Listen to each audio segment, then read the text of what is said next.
YouTube channel education Haryana में स्वागत है। इस यूट्यूब चैनल पे आप सीटेट, एसटेट, अदर जो टीचिंग एग्जाम्स हैं उन सब की प्रिपरेशन कर सकते हैं। यहाँ पे आपको साइकोलॉजी, मैथ और रीजनिंग करवाई जाएगी। इसके अलावा जो हमारे सीटी है या बैंकिंग है, किसी भी एग्ज़ाम के लिए आप मैथ रीजनिंग की यहाँ से तैयारी कर सकते हो। जो आज का हमारा टॉपिक है वो है मनोविज्ञान, और मनोविज्ञान का हम पहला चैप्टर आज कर रहे हैं, वो है मनोविज्ञान का विकास और संप्रदाय। तो शुरू करते हैं। तो मनोविज्ञान को हम समझते हैं। तो मनोविज्ञान के बारे में सबसे पहले 16वीं शताब्दी में कहा गया कि मनोविज्ञान जो है वो आत्मा का विज्ञान है। इसको कहने वाले जो प्रमुख मनोवैज्ञानिक थे वो थे अरस्तु, प्लेटो और देकार्त थे। इसकी बहुत आलोचना हुई क्योंकि आत्मा जो है वो एक धार्मिक शब्द भी है और एक काल्पनिक शब्द भी है। उसके बाद 17वीं शताब्दी में मनोविज्ञान को मन का विज्ञान कहा पोम्पोनोजी ने।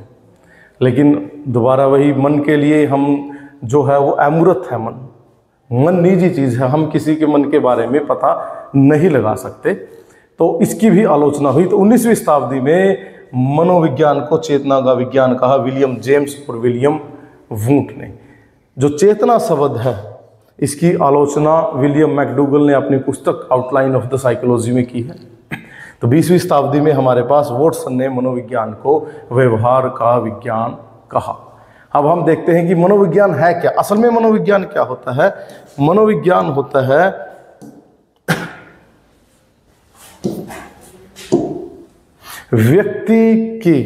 मनोविज्ञान व्यक्ति के व्यवहार और अनुभव का वैज्ञानिक अध्ययन है। ये साइंटिफिक स्टडी है बिहेवियर की। आपके जो बिहेवियर की, जो आपके एक्सपीरियंस की साइंटिफिक स्टडी है वो मनोविज्ञान है। अब मनोविज्ञान के बारे में बात करते हैं। जो मनोविज्ञान के जनक है, ये एग्जाम के पॉइंट ऑफ व्यू से इंपॉर्टेंट है। मनोविज्ञान के जो जनक है वो अरस्तु है। जो आधुनिक मनोविज्ञान के जनक है वो विलियम वूट। अब विलियम वूट ने जो है जर्मन में अपनी पहली प्रयोगशाला स्थापित की। मनोविज्ञान की जो पहली प्रयोगशाला है वो विलियम वूट ने स्थापित की थी, इसलिए उन्हें प्रयोगात्मक मनोविज्ञान का जनक भी कहा जाता है और आधुनिक मनोविज्ञान का जनक भी कहा जाता है। शिक्षा मनोविज्ञान का जो जनक है वो थॉर्नडाइक है। ये हम आगे नेक्स्ट पढ़ेंगे। ये हमारे पास है मनोविज्ञान के संप्रदाय। देखिए, अगर आपको कोई भी टॉपिक पढ़ना है, कोई भी सब्जेक्ट आप पढ़ रहे हो, तो आप उसका बेस मजबूत कीजिए। अगर आप उसके बारे में बहुत अच्छे से पढ़ना चाहते हैं तो अपनी बेसिक जो नॉलेज है, जो बेस है, वो आपका मजबूत होना चाहिए। और ये हमारे पास है साइकोलॉजी का, CDS का, मनोविज्ञान का बेस। ये मनोविज्ञान के संप्रदाय हैं। ये वो संप्रदाय हैं जो हमें मनोविज्ञान की अलग अलग डेफिनेशंस देते हैं, अलग अलग परिभाषाएं देते हैं। बहुत से मनोवैज्ञानिकों ने मनोविज्ञान को अलग अलग तरह से डिफाइन किया है। तो इस टॉपिक में हम ये जो मनोविज्ञान के संप्रदाय हैं इनके बारे में पढ़ेंगे। हर संप्रदाय के प्रतिपादक के बारे में पढ़ेंगे और उसकी डेफिनेशन पढ़ेंगे कि उन्होंने मनोविज्ञान को कैसे परिभाषित किया है। तो ये आपके एग्जाम के पॉइंट ऑफ व्यू से भी और आपकी नॉलेज के लिए भी दोनों तरह से बहुत इंपॉर्टेंट टॉपिक है। आप इस टॉपिक को जितना ध्यान से करोगे उतना आपके लिए अच्छा है। तो शुरू करते हैं। सबसे पहला जो मनोविज्ञान का हमारे पास संप्रदाय है वो है हमारे पास संरचनावाद। अब जो संरचनावाद संप्रदाय है इसके प्रतिपादक है हमारे पास विलियम वूट। ये मनोविज्ञान को चेतना से जोड़ते हैं। इनका मानना है कि मनोविज्ञान की जो विषय वस्तु है वो चेतना है। तो अब हम ये समझते हैं कि चेतना होता क्या है। असल में चेतना क्या है? चेतना हमारे पास है समझ।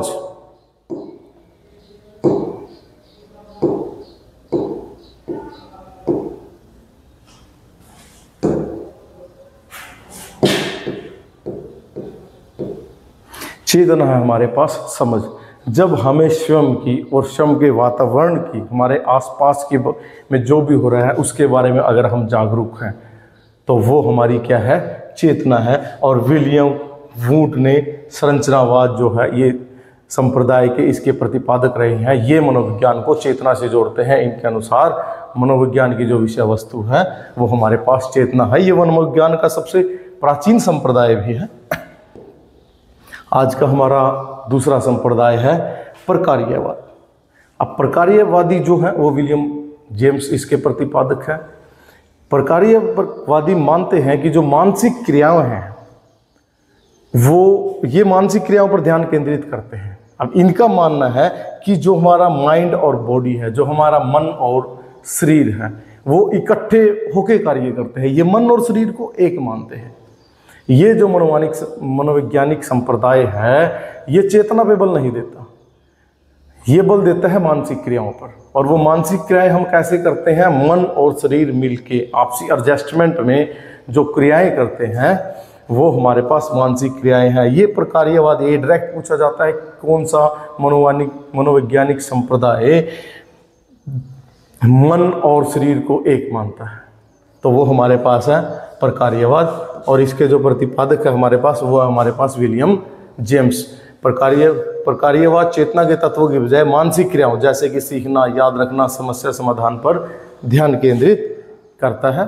मन शरीर को दो तत्व नहीं बल्कि एक मानता है। मानव शरीर में ऐसा एडजस्टमेंट है जिसके आधार पर समस्त मानसिक क्रियाएं होती हैं। तो ये हमारा दूसरा संप्रदाय था प्रकार्यवाद। इसके प्रतिपादक है विलियम जेम्स। इससे पहले संरचनावाद था, उसके प्रतिपादक विलियम वुड्स थे।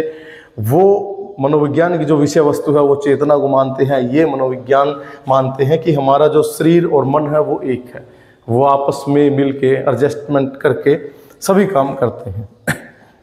हमारा तीसरा संप्रदाय है व्यवहारवाद। व्यवहारवाद हमने अभी पढ़ा था।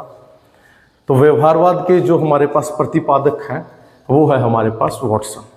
अब वॉटसन क्या कहते हैं कि जो भी चीज़ें हम सीखते हैं वो हमारे पर्यावरण और हमारी प्रतिक्रियाओं के परिणामों पर आधारित है। कि हम, यानी कि कहने का मतलब क्या है, पर्यावरणवादी जो है, जो भी इस संप्रदाय से जुड़े हुए मनोवैज्ञानिक हैं वो पर्यावरण को महत्वपूर्ण स्थान देते हैं।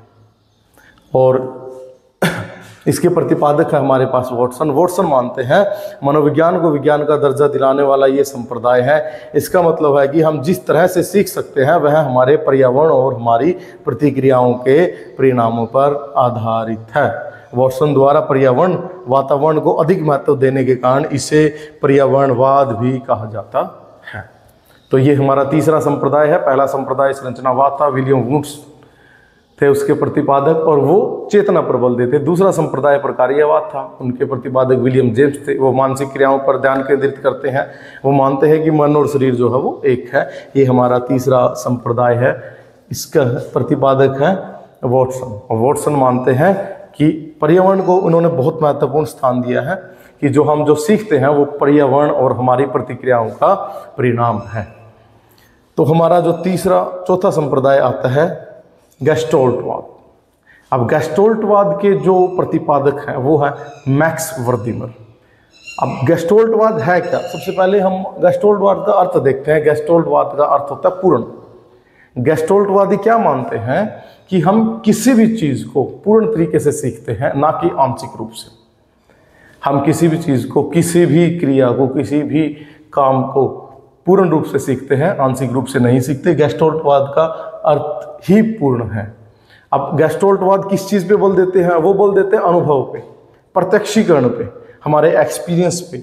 जो हम अनुभव करते हैं, जो एक्सपीरियंस करते हैं, जो परसेप्शंस हैं हमारे, उन पे वो बल देते हैं। तो गेस्टोल्टवाद के जो प्रतिपादक है वो है मैक्स वर्दिमर। इनके सहयोगी है कोहलर, कोफका, कुर्तलेवी। अब जो ये हम जिन भी मनोवैज्ञानिक के बारे में पढ़ रहे हैं, हम इनके बारे में एक बेसिक नॉलेज हो जाती है। वो किस संप्रदाय से बिलोंग करते हैं, क्या उन्होंने मनोविज्ञान के बारे में कहा है। जब हम आगे पढ़ेंगे तो इसको और ज़्यादा डिटेल में पढ़ेंगे। ये आपका बेसिक है, इसकी नॉलेज आपको होनी ही चाहिए।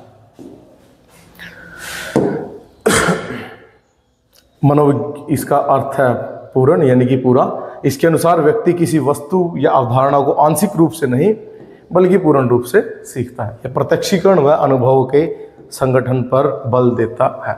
अगला है हमारा संज्ञानवाद, मोस्ट इम्पोर्टेंट। और इसके जो प्रतिपादक है वो है जीन पियाजे।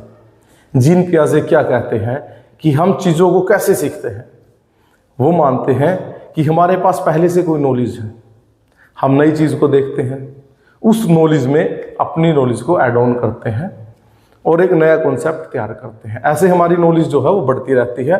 एक इसका बहुत अच्छा एग्जाम्पल है, एक बच्चा जो है वो जू में चला जाता है पेरेंट्स के साथ। वहाँ पे उसे पहली बार उसने बंदर को देखा, तो पेरेंट्स से पूछा ये, उन्होंने कहा ये बंदर है।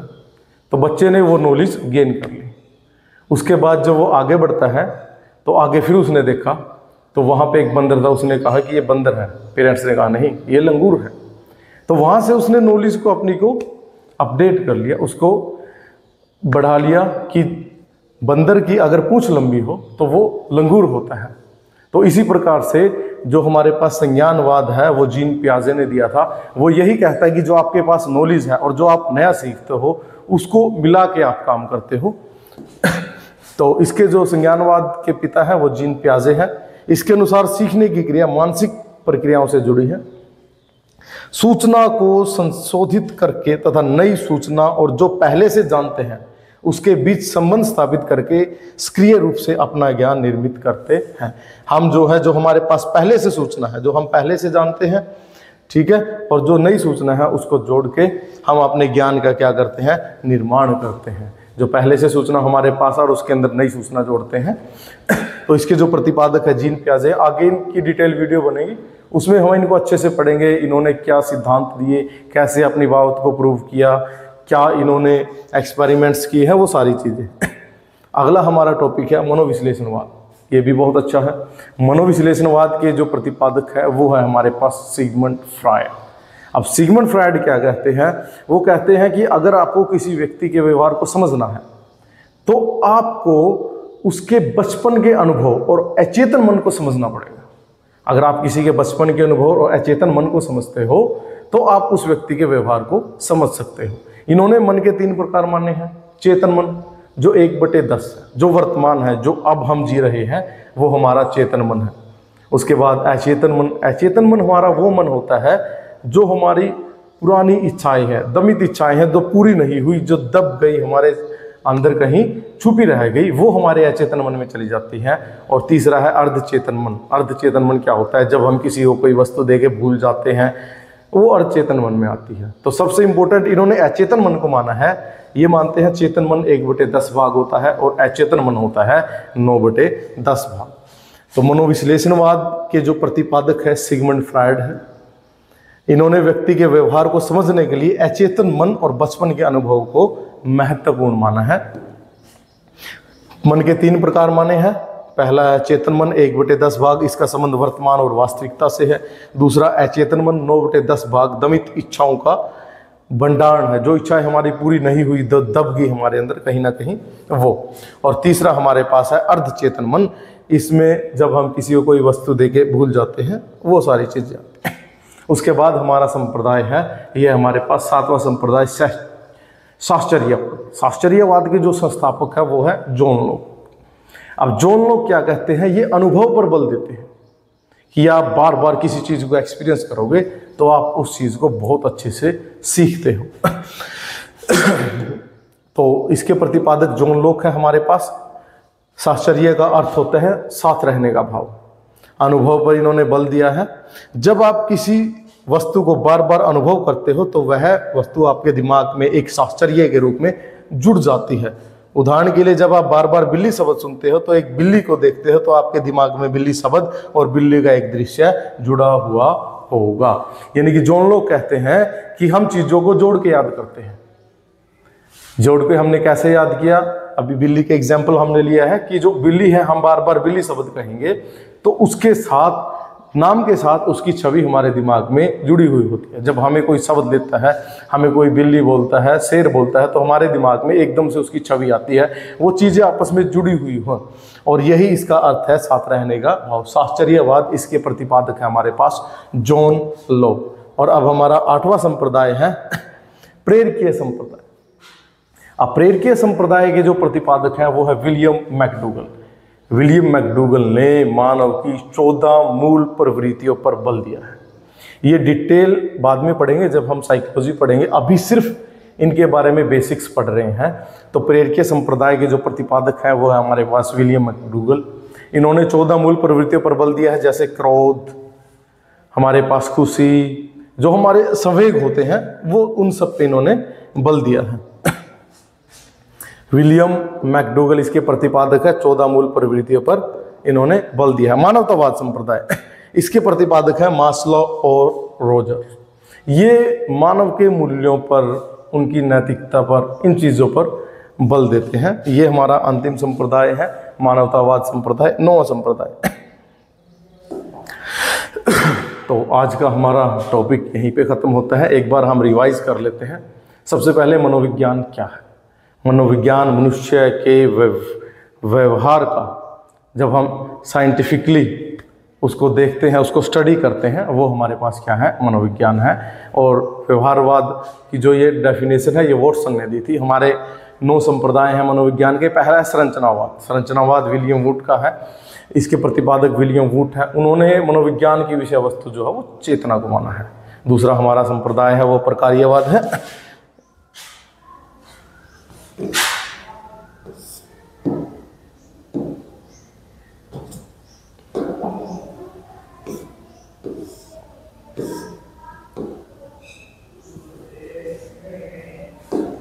तो दूसरा जो हमारा संप्रदाय है वो है प्रकार्यवाद। प्रकार्यवाद के जो संस्थापक, जो प्रतिपादक है वो है विलियम जेम्स। विलियम जेम्स क्या मानते हैं कि मन और शरीर जो है वो एक है, वो आपस में मिलके काम करते हैं।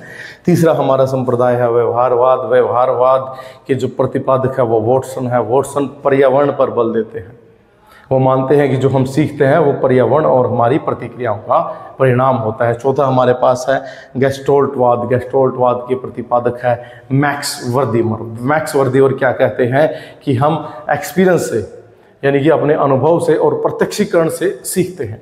उसके बाद संज्ञानवाद। संज्ञानवाद के प्रतिपादक जीन पियाजे हैं। जीन पियाजे कहते हैं कि हम कैसे सीखते हैं, हमारे पास पहले से कुछ नॉलेज है, उसके अंदर नई नॉलेज को जोड़ते हैं और ऐसे ही हम सीखते चले जाते हैं। और हमारे पास छठा है मनोविश्लेषणवाद। मनोविश्लेषणवाद के जो प्रतिपादक है वो है सिगमंड फ्रायड। ये मानते हैं कि हम जो हमारा बचपन के अनुभव है, जो अचेतन मन है, उनसे हम सीखते हैं। इसने मन के 3 प्रकार माने हैं। चेतन मन 1/10 भाग जो वर्तमान में चल रहा है। अचेतन मन 9/10 भाग जो हमारी दमित इच्छाएं हैं, जो कभी पूरी नहीं हुई, जो हमारे मन के अंदर दबी रह गई, वो। और अर्धचेतन मन। अर्धचेतन मन में हमारे पास किसी को कोई वस्तु देके भूल जाना। उसके बाद साहचर्यवाद हमारे पास आता है प्रेरकीय संप्रदाय हमारे पास आता है। प्रेरकीय संप्रदाय में विलियम मैकडूगल इसके प्रतिपादक है। 14 मूल प्रवृत्तियां हैं, जो गुस्सा है, हमारे पास खुशी है, वो सभी इसमें विलियम मैकडूगल ने डिफाइन की है। और उसके बाद जो हमारा अगला है वो है साहचर्यवाद। साहचर्यवाद के प्रतिपादक जॉन लॉक है। ये अनुभव पर बल देते हैं, यानी कि जो चीज़ें हैं वो आप साथ में चलती हैं, मिलके हम चीज़ें चलती हैं। जैसे अभी हमने एग्जाम्पल लिया था कि अगर हम किसी शब्द को पुकारते हैं, जैसे बिल्ली को हमने पुकारा, तो उसके नाम के साथ उसकी इमेज हमारे दिमाग में आ जाती है, वो आपस में जुड़ी हुई होती है सभी चीज़ें। और हमारा अंतिम है मानवतावाद। मानवतावाद के संस्थापक हमारे पास है मैस्लो और रोजर्स। ये मानव के मूल्यों, नैतिकता पर बल देते हैं। तो आप सभी को थैंक यू। आज का हमारा टॉपिक यहीं ख़त्म होता है। नेक्स्ट वीडियो हम बहुत जल्द अपलोड करेंगे। और ये मोस्ट इम्पोर्टेंट टॉपिक है, आप इन्हें अच्छे से रिवाइज़ कीजिए। जितनी ज़्यादा बार आप रिवाइज़ करोगे, नोट्स बनाओगे, वो आपके लिए अच्छा रहेगा। बहुत जल्द आपके लिए मैथ और रीजनिंग की वीडियो भी उपलब्ध करवा दी जाएंगी। थैंक यू सभी को।